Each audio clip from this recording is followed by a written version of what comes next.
Politics over this rescue operation, the Uttarkashi rescue operation. We have the Congress leader Jairam Ramesh, who calls for a thorough audit of all projects which are under implementation, and all future projects in the Himalayan region must be put on hold and have them subject to professional ecological scrutiny. He has also said that while we salute the rescued workers and applaud the entire rescue team, especially the 12 rat hole miners who displayed skill and courage, but they also want some kind of audit to be done on the Himalayan projects, infrastructure project which are going on. He goes on to say that the fragility and the complexity of the Western Himalayan ecosystem has been brought home to us in a stark manner, and the trauma that 41 workers have had to go through for 17 days should make us pause a bit. That's the word coming in from Jairam Ramesh. We'll try and get my colleague Pallavi for more perspective on the story. Pallavi, there are certain experts who have said that we need some kind of audit of certain projects going on in the Himalayan region. Jairam Ramesh has spoken about this, I believe, even earlier as well. He's been an environment minister, and this is something which was very close to him when he was an environment minister. I remember at that point of time, and he would often talk about the vulnerability of the Himalayas and how there is a conflict. There is on one hand, you want to develop these areas, make it more and more accessible to the people, so that development comes there, infrastructure facilities are provided.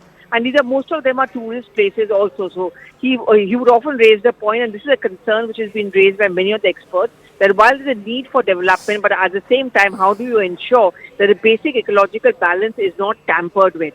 And in his tweet, that's exactly the point he's making, that there is this, whenever you go to these areas, there's always this word of caution that the environment needs to be protected, but this remains a lip service. As the hustle and bustle of the rescue operation will start dying down, Anuja, this is a question which experts will certainly raise. Whether it was the Kedarnath floods, whether this is the latest incident, is the vulnerability of the Himalayas completely being overlooked in the name of development?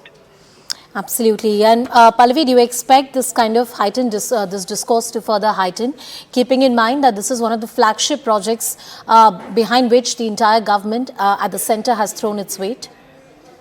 Well, I mean, climate change has been something which the Prime Minister has spoken about, and whenever on international platforms as well, often accusing the developed countries or advanced countries of tampering with this entire idea to the disadvantage of which is leading to alarming levels of climate change.